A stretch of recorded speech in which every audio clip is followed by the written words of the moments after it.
కూడా ఆహ్వానించి ఇలాగ చక్కటి సువర్తమానం చెప్పడానికి మాకు ఇచ్చిన ధన్యతని బట్టి మీకు వందనములండి.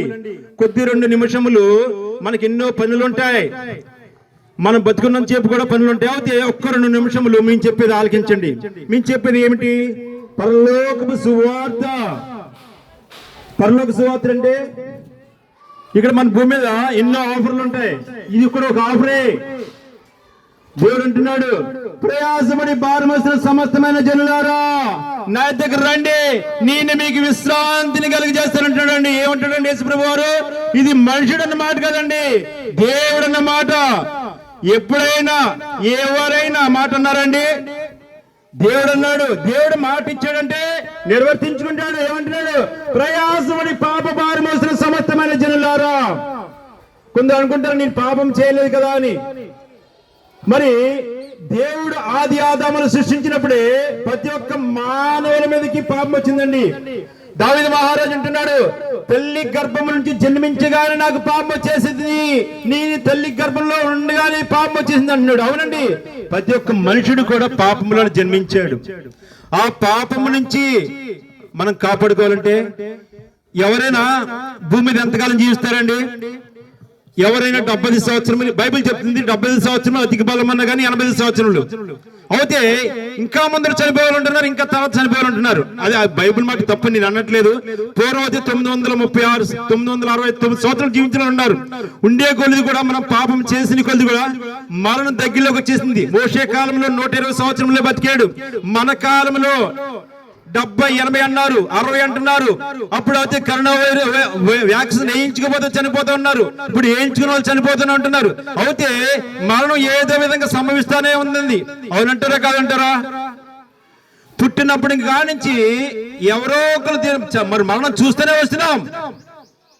ఆ చనిపోయిన తర్వాత నువ్వు ఎక్కడికి వెళ్తావు? మార్గం ఉందంటారా? మరి పూర్వం అయితే ఒక కోడిని కోసేసి, ఒక మేకను బలిచ్చేసి, ఒక ఆవున గొర్రెను ఏదో దేనిన దాన్ని ఇచ్చేసి బలిస్తే పాపం పోయేది. ఇప్పుడైతే అలా కాదు. ఇప్పుడైనా మిక్కిలి అనుకూల సమయమే. కరోనా వైరస్ లో ఎన్నో లక్షల మంది చనిపోయారు, పాతి పెడడానికి వీలు లేకుండానే చనిపోయారు. మరి అయితే మనకి అవకాశం ఇచ్చాడు దేవుడు, మనకి ఎంత దండది ఇచ్చాడు. మరణము చూడకుండా బ్రతుకగల నరుడెవడనున్నాడా? ఉంటాడండి. ఎక్కడ? భూమి మీద చనిపోవచ్చు కానీ మనకి పరలోక రాజ్యంలో ఇచ్చే జీవముంది. ఎవరికి? యేసు ప్రభు వారిని అంగీకరించినకి, యేసు ప్రభు వారిని అంగీకరించిన మాత్రమే యేసు ప్రభు వారి లోకానికి వచ్చాడు. కన్యక గర్భం జన్మించాడు. ఎలాగా? ఎన్నో యాతన. ఆయన భూమి మీదకి వచ్చినప్పుడు తల వాల్చుకుని కనుక స్థలం ఇవ్వలేదండి.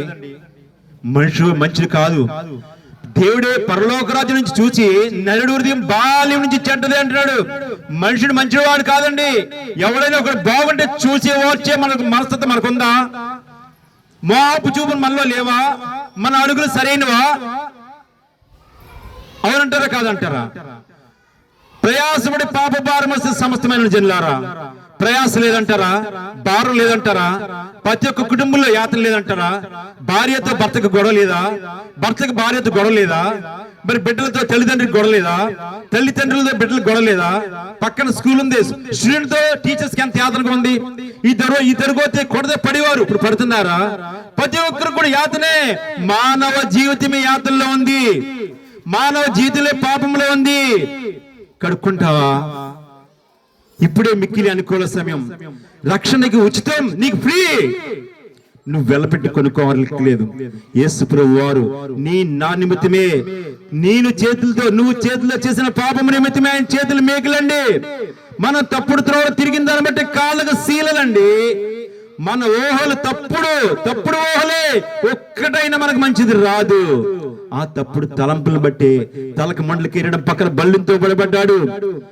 ఆయనలో ఏ దోషము పాపము లేనప్పుడు కూడా, ఏ పాపము చేయనప్పుడు కూడా మన పాపములు మోసుకెళ్ళిపోవడం కనుకే ఆయన శిలువలో మరణించాడండి. ఎలాగా? యవ్వన కాల రక్తమని తీర్చిదించాడండి. ఏ పాపం చేయలేదండి. పరలోక రాజ్యంలో తండ్రి దగ్గర కూర్చోవడం మహాభాగ్యం ఎంచుకొనక భూమి మీద జన్మించి శిలువలో మరణించి సమాధి చేయబడ్డాడండి. సమాధి చేయబడి తిరిగి లేచిన వ్యక్తి ఆయన ఒక్కడే ఉన్నాడండి. భూ ప్రపంచం మొత్తం మీద ఆయన ఒక్కడే తిరిగి లేచినట్టుగా కనబడ్డాడండి. ఏ గ్రంథములు కూడా ఎవరు తిరిగి లేచినట్టుగా చూడలేదు. మనం బైబిల్ మాత్రమే చెప్తుంది, నేనే మార్గం, నేనే సత్యం, నేనే జీవం. ఆ జీవం నీకు కావాలా? తిరిగి లేపబడ్డాడు దేవుడు, నీకు కావాలా?